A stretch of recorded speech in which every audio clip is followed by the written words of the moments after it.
Hello everyone, welcome to RK tutorial. Friends, ఇండియాలోనే largest learning platform అయినటువంటి అన్అకాడమీలో learning festival అయితే జరగబోతుందండి.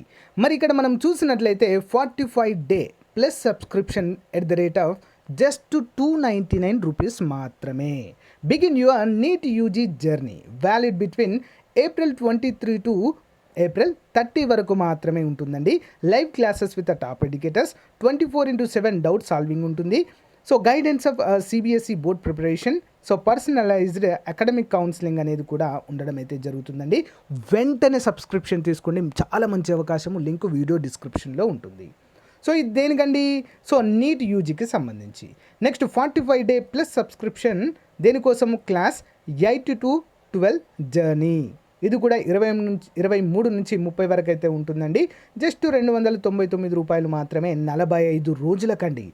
సో దీనికి కూడా లైవ్ క్లాసెస్, టాప్ ఎడ్యుకేటర్స్ ఉంటారండి. 24/7 డౌట్ సాల్వింగ్ ఉంటుంది. And guidance of CBSE board preparation అయితే మనము చూడవచ్చు. మరి వీటన్నిటికీ మీకు కావాలంటే, ఇది యాక్టివేట్ కావాలంటే మన కోడ్ యూజ్ చేయాల్సి ఉంటుంది ఫ్రెండ్స్. RKT10 కోడ్ యూజ్ చేస్తేనే మీకు ఈ ఆఫర్ అనేది అవైల్ చేసుకునేటువంటి అవకాశం ఉంటుంది. నెక్స్ట్ 45 డే ప్లస్ సబ్స్క్రిప్షన్ దేనికోసం అండి? IIT JEE. ఓకేనా? Valid up to 23 to 30th this month అండి. కేవలం 299 రూపాయలకే మీకైతే ఈ ఆఫర్ ఇవ్వడం జరుగుతుందండి. సో మన కోడ్ యూజ్ చేయాల్సి ఉంటుంది ఇక్కడ కూడా, RKT10 అండి. RKT10 యూజ్ చేస్తేనే మీ యొక్క ఈ ఆఫర్ అయితే అవైల్ కావడం అయితే మీకు జరుగుతుందండి. చాలా మంచి అవకాశము, అందరూ కూడా ఉపయోగించుకోండి. మన కోడ్ మాత్రము ప్రతి ఒక్కరు యూజ్ చేయాలి, ఎవరు కూడా మర్చిపోవద్దు. మీ ఫ్రెండ్స్ అందరికీ కూడా ఈ విషయాన్ని తెలియచేయండి ఫ్రెండ్స్. చాలా మంచి అవకాశము. Thank you. సో ఫ్రెండ్స్, ఈరోజు మనము డైలీ కరెంట్ అఫైర్స్ మరియు జీకేలో భాగంగా 22, 23వ తారీఖులకు సంబంధించిన కరెంట్ అఫైర్స్ని అయితే క్లియర్గా చూసేద్దాము. ఎవరు కూడా మధ్యలో స్కిప్ చేయకుండా చివరి వరకు చూసేయండి. Question number 1. భారతదేశంలో పూర్తిగా డిజిటల్గా మారిన మొదటి బస్సు సర్వీస్ ఇటీవల ఎక్కడ ప్రారంభించడం జరిగింది? ఆప్షన్ సి అండి, మహారాష్ట్రలో. వివరాలు చూద్దాం. 20 ఏప్రిల్ 2022న మహారాష్ట్ర రాష్ట్ర పర్యావరణ మంత్రి ఆదిత్య ఠాకరే ముంబై యొక్క మొట్టమొదటి పూర్తిగా డిజిటల్ బస్సును గేట్వే ఆఫ్ ఇండియా నుంచి చర్చ్ గేటుకు ప్రత్యేకమైన ట్యాప్ ఇన్ ట్యాప్ అవుట్ ఫీచర్తో ప్రారంభించారు. ముఖ్యాంశాలు. మరి భారతదేశంలో పూర్తిగా డిజిటల్గా మారిన మొదటి bus service, so Brihan Mumbai విద్యుత్ సరఫరా మరియు రవాణా వారితో అయితే స్టార్ట్ చేశారు. మరి ఈ రూట్లోని మొత్తము 10 బస్సుల్లో ఈ ఫీచర్ అమలు చేయబడుతుంది. మరియు తర్వాత నగరం అంతటా మొత్తము 438 రూట్లలో విస్తరించబడుతుంది. డిజిటల్ బస్ సర్వీస్ లక్ష్యము. ఇది దేశంలోనే మొట్టమొదటి 100% డిజిటల్ బస్ సర్వీస్ మరియు బస్ టికెట్ సిస్టమ్ యొక్క డిజిటలైజేషన్ను పెంచడము దీని లక్ష్యము. Next one. National payment corporation of India యొక్క అంతర్జాతీయ విభాగము భీమ్, యూపీఐ, నియోపే ఇటీవల ఏ దేశంలో ప్రవేశపెట్టారు? ఆప్షన్ ఏ అండి, UAE, United Arab Emirates. National payment corporation of India యొక్క అంతర్జాతీయ విభాగము NPCI international payments limited UAE అంతటా భీమ్, యూపీఐ, నియోపే టెర్మినల్స్లో ప్రత్యేక ప్రసారం చేయబడుతుందని ప్రకటించడము జరిగింది.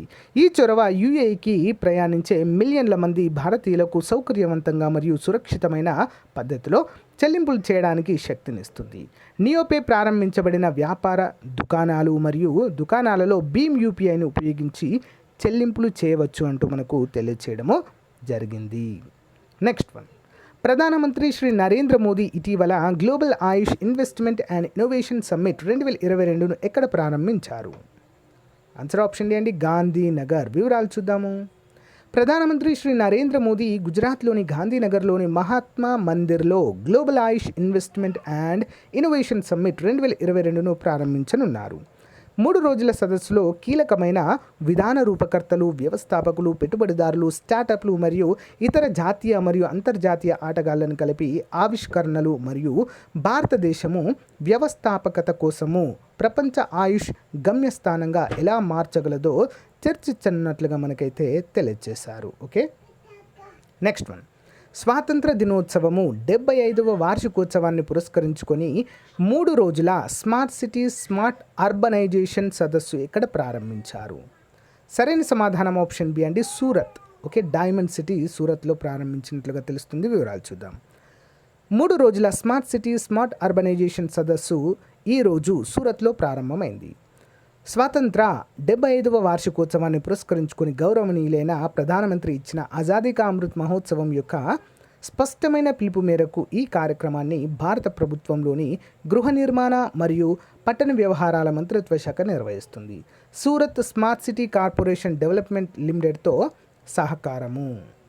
నెక్స్ట్ వన్, ప్రపంచ భూమి దినోత్సవాన్ని అంతర్జాతీయ మదర్ ఎర్త్ డేగా ఏ రోజు ప్రతి సంవత్సరం నిర్వహిస్తారు? Option A April 22. ప్రపంచ భూమి దినోత్సవాన్ని అంతర్జాతీయ మదర్ ఎర్త్ డే అని కూడా పిలుస్తారు. దీనిని ప్రతి సంవత్సరం ఏప్రిల్ 22న జరుపుకుంటారు. భూమి యొక్క శ్రేయస్సు కోసము అవగాహన కల్పించడానికి మరియు పర్యావరణ పరిరక్షణకు మద్దతిచ్చేలా ప్రజలను ప్రోత్సహించడానికి ఈ దినోత్సవాన్ని ప్రపంచవ్యాప్తంగా జరుపుకుంటారు. రోజు రోజుకు తీవ్రమవుతున్న ప్రపంచ వాతావరణ సంక్షోభంపై దృష్టి సారిస్తుంది. ప్రపంచ ఎర్త్ డే 2022 1970లో ఆచరించడము ప్రారంభించబడినప్పటి నుండి 52వ వార్షికోత్సవాన్ని సూచిస్తుంది. ఎర్త్ డేని అధికారికంగా UN 2009లో అంతర్జాతీయ మదర్ ఎర్త్ డేగా మార్చబడింది. మరి దీని యొక్క థీమ్ ఏంటండి? 2022 ఎర్త్ డే యొక్క థీమ్ ఏంటి? Invest in our planet. Next one చూద్దాం. తదుపరి డైరెక్టర్ జనరల్ ఆఫ్ మిలిటరీ ఆపరేషన్స్గా ఇటీవల ఎవరు నియమితులయ్యారు? ఆప్షన్ ఏ అండి మనోజ్ కుమార్. వివరాలు చూద్దాం. లెఫ్టినెంట్ జనరల్ మనోజ్ కుమార్ కతియార్ తదుపరి డైరెక్టర్ జనరల్ ఆఫ్ మిలిటరీ ఆపరేషన్స్గా నియమితులయ్యారు. మే 1వ తేదీన కొత్త కార్యాలయంలో ఆయన బాధ్యతలు స్వీకరించనున్నారు. నేషనల్ డిఫెన్స్ అకాడమీ పూర్వ విద్యార్థి లెఫ్టినెంట్ జనరల్ కతియార్ జూన్ 1986లో రాజ్పుత్ రెజిమెంట్ యొక్క 23వ బెటాలియన్లో నియమింపబడడం అయితే మనము చూడవచ్చు. నెక్స్ట్ వన్ చూద్దాం. ప్రపంచంలోనే అత్యంత శక్తివంతమైన సర్మత్ ఖండాంతర బాలిస్టిక్ క్షిపణులను ఏ దేశం విజయవంతంగా ఇటీవల ప్రయోగించింది? ఏంటండి? సో సర్మత్. ఆన్సర్ ఆప్షన్ సి అండి రష్యాలో. సర్మత్ ఖండాంతర బాలిస్టిక్ క్షిపణులను రష్యా విజయవంతంగా పరీక్షించిందని బుధవారం ఆయన ప్రకటించారు. ఈ క్షిపణులకు ఎదురు లేదని చెప్పారు. ప్రస్తుతం రష్యా అమ్ముల పొదిలో ఉన్న కింజల్, అవాంగార్డ్ క్షిపణులకు సర్మత్ తోడవనుంది. గత నెల తొలిసారి రష్యా కింజల్ క్షిపణులను ఉక్రెయిన్పై ప్రయోగించడం అయితే చూడవచ్చు. సర్మత్ విజయవంతమైన సైంటిస్టులను పుతిన్ అభినందించారు. మరి ఉత్తర రష్యాలో వీటిపై ప్రయోగించమని విజయవంతంగా ఈ క్షిపణి లక్ష్యాన్ని ఛేదించిందని రక్షణ శాఖ తెలపడం అయితే చూడవచ్చు. నెక్స్ట్ వన్ చూద్దాం. జపాన్ దిగ్గజ కంపెనీ పానాసోనిక్ లైఫ్ సొల్యూషన్స్ దక్షిణాదిన తొలి ప్లాంట్ ఏర్పాటుకు ఆమోదం తెలిపింది. మరి ఎక్కడ? Answer option A is the right answer అండి. ఆంధ్రప్రదేశ్ రాష్ట్రములో. వివరాలు చూద్దాము. ఎలక్ట్రిక్ పరికరాల తయారీలో ఉన్న పానాసోనిక్ లైఫ్ సొల్యూషన్స్ ఇండియా ఆంధ్రప్రదేశ్లోని శ్రీ సిటీలో ఏర్పాటు చేసిన ప్లాంట్ను ప్రారంభించింది. ఎలక్ట్రికల్ ఉత్పత్తుల విభాగంలో సంస్థకు దక్షిణాదిన ఇదే తొలి ప్లాంట్ కాగా దేశవ్యాప్తంగా 7వది. 2 దశలకు గాను మొత్తము 600 కోట్ల రూపాయలు ఖర్చు చేయనున్నట్లుగా కంపెనీ ప్రకటించింది. నెక్స్ట్ వన్ చూద్దాము. దేశంలో తీవ్ర బొగ్గు కొరత వలన దేశంలో ఎన్ని రాష్ట్రాల్లో భారీ కోతలు ఉండనున్నాయి? ఆన్సర్ 12 రాష్ట్రాలలో అండి. చూద్దాం వివరాలు. దేశంలో ఉత్పత్తి అయ్యే 70% విద్యుత్తుకు బొగ్గే ఆధారము. థర్మల్ విద్యుత్ ప్లాంట్లలో బొగ్గు నిల్వలు అడుగంటి పోతుండడంతో విద్యుత్ ఉత్పత్తి నెమ్మదించిందని, దీంతో విద్యుత్ సరఫరా తగ్గినట్లుగా అఖిల భారత విద్యుత్ ఇంజనీర్ల సమైక్య ఆందోళన వ్యక్తం చేస్తున్నది. సెంట్రల్ ఎలక్ట్రిసిటీ అథారిటీ తాజా నివేదిక ప్రకారము 150 థర్మల్ ప్లాంట్లలో 81 చోట్ల బొగ్గు నిల్వల పరిస్థితి క్లిష్టంగా ఉన్నది. 54 ప్రైవేట్ ప్లాంట్లలో 28 చోట్ల బొగ్గు నిల్వల పరిస్థితి కూడా అలాగే ఉన్నది. మొత్తం మరో 9 రోజులకు మాత్రమే సరిపడా బొగ్గు నిల్వల ప్లాంట్లను ఉన్నట్లుగా AIPEF చైర్మన్ శైలేంద్ర దూబే తెలిపారు. మొత్తం 12 రాష్ట్రాలలో విద్యుత్ కోతలు భారీగా ఉండనున్నాయని పేర్కొంది. Next one. యుద్ధ విమానాలు, యుద్ధ నౌకల రక్షణకు షాప్ సాంకేతికతను అందిపుచ్చుకోవాలని భారత వాయుసేన, భారత నౌకాదళం నిర్ణయించాయి. అయితే ఏ సంస్థతో వీటి కొనుగోలుకు ఒప్పందము కుదుర్చుకున్నాయి? ఇవి రెండు కూడా భారత వాయుసేన మరియు నౌకాదళము. ఆన్సర్ ఆప్షన్ డి DRDOతో. యుద్ధ విమానాలు, యుద్ధ నౌకల రక్షణకు షాప్ సాంకేతికతను అందిపుచ్చుకోవాలని భారత వాయుసేన, భారత నౌకాదళం నిర్ణయించాయి. క్లిష్టమైన రక్షణ సాంకేతికత కొనుగోలుకు రక్షణ పరిశోధన అభివృద్ధి సంస్థతో ఒప్పందము చేసుకున్నాయి. యాంటీ షిప్ రాడర్, గైడెడ్ క్షిపణుల దాడుల నుంచి యుద్ధ నౌకలు, యుద్ధ విమానాలకు షాప్ సాంకేతికత తోడ్పడుతుంది. యుద్ధ సమయంలో శత్రు రాడార్ గైడెడ్ క్షిపణి నుంచి యుద్ధ విమానాలు లేదా నౌకలను రక్షించడానికి ఉపయోగించే ఒక క్లిష్టమైన రక్షణ సాంకేతికతయే షాప్గా మనమైతే చెప్పుకోవచ్చు. Okay, next one. జాతీయ స్థాయి ఎంఎస్ఎంఈ పురస్కారానికి ఎంపికైన చైతన్య గోదావరి గ్రామీణ బ్యాంక్ ఎక్కడ ఉంది? ఆప్షన్ ఏ గుంటూరు జిల్లాలో ఉంది. వివరాలు చూద్దాం. కలెక్టరేట్. చైతన్య గోదావరి గ్రామీణ బ్యాంక్ జాతీయ స్థాయి ఎంఎస్ఎంఈ పురస్కారానికి ఎంపికైంది. కరోనా సమయంలో ఆర్థిక సంక్షోభంలో ఉన్న ఎంఎస్ఎంఈలను ఆదుకునేందుకు కేంద్ర ప్రభుత్వము ఆత్మనిర్భర్ భారత్ అభియాన్ ప్యాకేజీలో లక్షల కోట్లను ప్రకటించింది. ఎన్నండి 66.73 కోట్లనైతే ప్రకటించింది. ఇందులో భాగంగా రాష్ట్రంలో బ్యాంక్ ఆధ్వర్యంలో 66.73 కోట్ల రుణాలు మంజూరు చేసింది. ఓకేనా, 1,00,000 కోట్లనైతే ఆమోదించింది. ఓకే, మరి పారిశ్రామిక రంగంలో బ్యాంక్ అందించిన సేవలకు గుర్తింపుగా న్యూఢిల్లీలో బుధవారం నిర్వహించిన ఎంఎస్ఎంఈ బ్యాంకింగ్ ఎక్సలెన్స్ అవార్డ్స్ 2021 సమావేశంలో సిజీజీబీని విజేతగా ప్రకటించడం చూడవచ్చు. Okay, next one. ఆంధ్రప్రదేశ్ రాష్ట్రానికి పెట్టుబడుల సాధనే లక్ష్యంగా రాష్ట్ర ముఖ్యమంత్రి వైఎస్ జగన్మోహన్ రెడ్డి వచ్చే నెల మే 22వ తేదీన ఏ దేశాన్ని సందర్శించనున్నారు? ఆప్షన్స్ అండి స్విట్జర్లాండ్లోని దావోస్ అనేటువంటి పట్టణంలో. చూద్దాం. ఆంధ్రప్రదేశ్ రాష్ట్రానికి పెట్టుబడుల సాధనే లక్ష్యంగా రాష్ట్ర ముఖ్యమంత్రి వైఎస్ జగన్మోహన్ రెడ్డి దావోస్లో పర్యటించనున్నారు. వచ్చే నెల మే 22వ తేదీన దావోస్కు వెళ్ళనున్న సీఎం జగన్ వారం రోజుల పాటు స్విట్జర్లాండ్లో పర్యటిస్తారు. అక్కడ జరగబోయే వరల్డ్ ఎకనామిక్ ఫోరం సమ్మిట్లో పాల్గొన్నారు. సుమారు 1000 మందికి పైగా పాల్గొననున్న ఈ సదస్సులో ఆర్థిక, సామాజిక, సాంకేతిక సవాళ్లు, ఉద్యోగాల కల్పన మొదలైన అంశాలపై ఈ సదస్సులో చర్చలు జరపనున్నారు. దావోస్ నగరం స్విట్జర్లాండ్ దేశంలో ఉంది. Next one. 2022 మే 14 నుండి 15వ తేదీ వరకు 1వ incredible India international cruise conference 2022ను మొదటిసారిగా ఎక్కడ నిర్వహించనున్నారు? Answer option A Mumbai. 2022 May 14 నుంచి 15వ తేదీ వరకు 1వ incredible India international cruise conference 2022ను ముంబైలో నిర్వహించనున్నట్లుగా ఓ కార్యక్రమంలో కేంద్ర ఓడరేవులు, షిప్పింగ్ మరియు జలమార్గాలు మరియు ఆయుష్ మంత్రి సర్బానంద సోనోవాల్ ప్రకటించడాన్ని చూడవచ్చు. అవలోకనము. సాగరమాల చొరవ గురించి కూడా మాట్లాడబడింది మరియు ఈ చొరవ అత్యధిక సంఖ్యలో పర్యాటకులను స్వీకరించే గోవాతో వైజాగ్, చెన్నై మరియు అండమాన్ ఓడరేవులను ఎలా కలుపుతుంది అనే దానిపై చర్చించబడింది. Okay, next one. Chief of naval staff admiral R Harikumar భారతదేశం మరియు ఏ దేశము సంయుక్తంగా రూపొందించిన మొదటి నావిగేషన్ చార్ట్ను ఆవిష్కరించారు? ఏ దేశానికి మధ్య అండి? మాల్దీవులలో 3 రోజుల పర్యటన సందర్భంగా chief of naval staff admiral R Harikumar భారతదేశం మరియు మాల్దీవులు సంయుక్తంగా రూపొందించిన మొదటి నావిగేషన్ చార్టును ఆవిష్కరించారు. మాల్దీవియన్ నేషనల్ డిఫెన్స్ ఫోర్సెస్ సామర్థ్యాలను బలోపేతం చేయడానికి హైడ్రోగ్రఫీ పరికరాలను కూడా ఆయన అందజేశారు. అతను ఎంఎన్జిఎఫ్ సముద్రపు ఆస్తులను కూడా సందర్శించారు మరియు ఈ ఆస్తుల పాత్ర యోగ్యతను కొనసాగించడానికి భారత నావికాదళం మరియు ఎంఎన్జిఎఫ్ ఉమ్మడి ప్రయత్నాలను ప్రశంసించడం అయితే చూడవచ్చు. Next one. అంతర్జాతీయ స్థాయి డేటా సెంటర్ను ఏర్పాటు చేసేందుకు NIXI CSC డేటా సర్వీసెస్ ఏ రాష్ట్రంతో అవగాహన ఒప్పందం కుదుర్చుకుంది? Answer option A Tripura. చూద్దాం. త్రిపుర ప్రభుత్వం మరియు NIXI CSC డేటా సర్వీసెస్ సెంటర్ల మధ్య రాష్ట్రంలో అంతర్జాతీయ స్థాయి డేటా సెంటర్ ఏర్పాటు చేసేందుకు అవగాహన ఒప్పందం అయితే కుదుర్చుకుంది. ఈ ప్రతిపాదిత డేటా సెంటర్ను ఏర్పాటు చేయడానికి CSC e governance services limited మరియు national internet exchange of India joint వెంచర్ని అయితే ప్రారంభించాయి. అంతర్జాతీయ ప్రమాణాలతో కూడిన డేటా సెంటర్ త్రిపురలోని ఐటీ భవన్ ప్రధాన కార్యాలయం ఇందిరానగర్లో ఉంటుంది.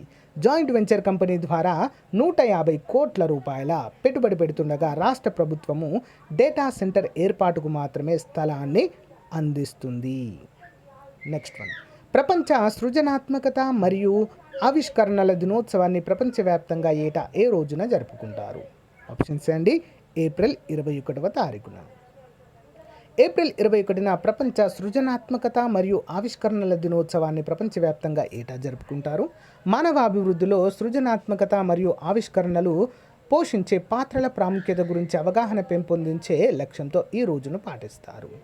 మరి ఈ రోజును జరుపుకోవడం యొక్క ప్రధాన లక్ష్యము ప్రపంచవ్యాప్తంగా ఉన్న వ్యక్తులను వ్యక్తిగతంగా మరియు సమూహంగా బహుళ క్రమశిక్షణ పద్ధతిలో ఆలోచింపచేసేలా ప్రోత్సహించడము. మరి ఐక్యరాజ్యసమితి జనరల్ అసెంబ్లీ ఈ రోజును జరుపుకోవడానికి ఒక తీర్మానాన్ని ఆమోదించిన తర్వాత ఈ రోజు ఉనికిలోకి వచ్చింది. 27 April 2017న UN general assembly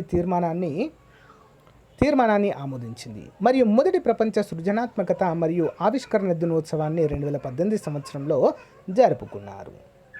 next one, అత్యంత ప్రాముఖ్యత సంతరించుకున్న సోలమన్ దీవుల మధ్య భద్రతా ఒప్పందం కుదుర్చుకున్న దేశము. ఆప్షన్ సి అండి చైనా సోలమన్ దీవుల మధ్య భద్రతా ఒప్పందం కుదిరింది. సోలమన్ దీవులతో ఇప్పటికే ఉన్న సహకార ఏర్పాట్లను మెరుగుపరచడానికి ఈ ఒప్పందంపై సంతకం చేయబడింది. మరి చైనాతో ఒప్పందాన్ని విచ్ఛిన్నం చేసేందుకు వారిని ఒప్పించేందుకు దక్షిణ పసిఫిక్ దేశానికి ప్రతినిధి బృందాన్ని పంపేందుకు అమెరికా ప్రణాళికలు సిద్ధం చేసిన ఒకరోజు తర్వాత ఈ ఒప్పందం ప్రకటించబడింది. మరి దేశంలో భద్రతా సమస్యలను మెరుగుపరుచుకునేందుకు ఈ ఒప్పందంపై సంతకం చేశామని సోలమాన్ దీవుల ప్రధానమంత్రి మనస్సే సొగవారే తెలపడాన్ని చూడవచ్చు. నెక్స్ట్ వన్, కేంద్ర ప్రభుత్వ ప్రధాన శాస్త్రీయ సలహాదారుగా ఇటీవల నియమితులైన ప్రముఖ భౌతిక శాస్త్రవేత్త పేరు. Option A Ajay Kumar Sood. ప్రముఖ భౌతిక శాస్త్రవేత్త అజయ్ కుమార్ సూద్ కేంద్ర ప్రభుత్వ ప్రధాన శాస్త్రీయ సలహాదారుగా నియమితులయ్యారు. అతను ప్రధానమంత్రికి సైన్స్ అండ్ టెక్నాలజీ మరియు ఇన్నోవేషన్ అడ్వైజరీ కౌన్సిల్లో సభ్యుడు. 3 ఏళ్ల కాలానికి ఆయనను ఈ పదవిలో నియమించారు. అతను గ్రాఫిన్పై చేసిన పనికి ప్రసిద్ధి చెందారు. బెంగళూరులోని ఇండియన్ ఇన్స్టిట్యూట్ ఆఫ్ సైన్స్లో ఫిజిక్స్ ప్రొఫెసర్గా కూడా పనిచేశారు. మరి నియామకానికి కేబినెట్ నియామకాల కమిటీ ఆమోదం తెలిపింది. ప్రఖ్యాత జీవశాస్త్రవేత్త కె విజయరాఘవన్ తర్వాత ఆయన బాధ్యతలు చేపట్టనున్నారు. నెక్స్ట్ వన్, ఇటీవల ప్రధాని నరేంద్ర మోదీ 22,000 కోట్ల రూపాయల విలువైన వివిధ ప్రాజెక్టులకు శంకుస్థాపన చేసి ప్రారంభించారు. ఎక్కడా? ఆప్షన్ డి గుజరాత్లోని దాహోద్లో ఏర్పాటు చేసిన కార్యక్రమంలో 22,000 కోట్ల రూపాయల విలువైన వివిధ ప్రాజెక్టులకు ప్రధాని నరేంద్ర మోదీ శంకుస్థాపన చేసి ప్రారంభించారు. దాహోద్ జిల్లా సదరన్ ఏరియా ప్రాంతీయ నీటి సరఫరా పథకము, నర్మదా నివర్ బేసిన్ వద్ద నిర్మించబడిన 800 కోట్లు, నెక్స్ట్ దాహోద్ స్మార్ట్ సిటీ 335 కోట్ల రూపాయలు ఇందులో భాగంగా ఉన్నాయి. నెక్స్ట్ వన్, అంతర్జాతీయ క్రికెట్కు రిటైర్మెంట్ ప్రకటించిన ప్రముఖ ఆల్రౌండర్ కిరణ్ పోలార్డ్ ఏ దేశస్థులు? Pollard. Option A West Indies allrounder Kieron Pollard అంతర్జాతీయ క్రికెట్కు రిటైర్మెంట్ ప్రకటించారు. వెస్టిండీస్ పరిమిత ఓవర్ల జట్టుకు కెప్టెన్గా ఉన్న పోలార్డ్ మొత్తము 123 ఓడిఐలు మరియు 101 టీ20లు ఆడడం అయితే జరిగింది. మరి అతను చాలా సంవత్సరాలుగా ఇండియన్ ప్రీమియర్ లీగ్లో ముంబై ఇండియన్ జట్టులో అంతర్భాగంగా ఉన్నారు. మరియు ఈ సంవత్సరం ఫిబ్రవరిలో మెగా వేలానికి ముందు అతనిని ఫ్రాంచైజీ ఎంచుకుంది. అతను 2012 ఐసీసీ వరల్డ్ 2020 గెలిచిన వెస్టిండీస్ జట్టులో సభ్యుడు మరియు గాయం కారణంగా టోర్నమెంట్కు దూరమైన 2016లో అతని 2వ టీ20 ప్రపంచ కప్ టైటిల్ను కోల్పోవడం అయితే మనము చూడవచ్చు. అడిషనల్ క్వశ్చన్స్ చూసేద్దాం. 16,580 అడుగుల ఎత్తులో షింకులా పాస్ వద్ద ప్రపంచంలోని అత్యంత ఎత్తైన సొరంగాన్ని నిర్మిస్తుంది. ఈ సొరంగం లడఖ్కు దేశంలోని ఏ రాష్ట్రంతో కలుపుతుంది? ఆప్షన్ బి అండి హిమాచల్ ప్రదేశ్. భారతదేశంలోని అత్యంత పేదరికం పైన ప్రపంచ బ్యాంక్ నివేదిక ప్రకారము 2011 మరియు 2019 మధ్య దేశంలో అత్యంత పేదరికము సంఖ్య ఎంత శాతం తగ్గింది? Option D 12.3.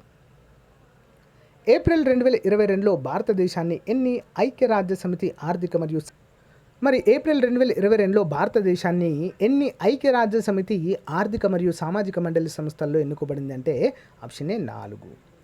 ఏ రోజును స్మారక చిహ్నాలు మరియు ప్రదేశాల కోసం అంతర్జాతీయ దినోత్సవంగా ఏటా జరుపుకుంటారు? ఆన్సర్ ఆప్షన్ సి అండి ఏప్రిల్ 18. 12వ సీనియర్ పురుషుల జాతీయ హాకీ ఛాంపియన్షిప్ని ఏ జట్టు గెలుచుకుందండి? Option D Haryana. So Abdrabbuh Mansur Hadi ఏ దేశ అధ్యక్ష పదవికి రాజీనామా చేశారు? ఆప్షన్ బి అండి యెమెన్.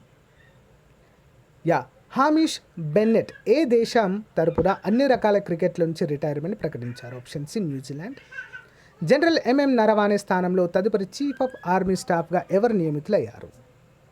ఆన్సర్ ఆప్షన్ ఏ అండి is the right answer, lieutenant general Manoj Pandey. ఇటీవల మరణించిన ప్రఫుల్లాకర్ ప్రముఖ గాయకుడు మరియు సంగీత దర్శకుడు ఏ భాషలో నైపుణ్యం కలిగి ఉన్నారంటే ఆప్షన్ డి ఒడియా. ప్రపంచ కాలేయ దినోత్సవాన్ని ప్రతి సంవత్సరం ఏ రోజున జరుపుకుంటామంటే ఆప్షన్ బి అండి April 19. Next one daily GK question series.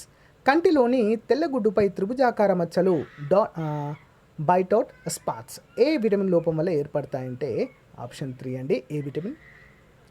ఆహారం ద్వారా అదనంగా తీసుకున్న విటమిన్లు శరీరంలో ఎక్కడ నిల్వ ఉంటాయంటే ఆప్షన్ 3 అండి కాలేయం.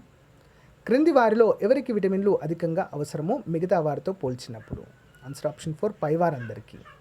సో పెరిగే పిల్లలు, గర్భిణీలు, పాలిచ్చే తల్లులకు. క్రింది వారిలో హార్మోన్ లాంటి విటమిన్ ఏది అంటే ఆప్షన్ 3 అండి విటమిన్ డి. విటమిన్ B12లో ఉండేటువంటి లోహం ఏది అంటే ఆప్షన్ 3 అండి కోబాల్ట్.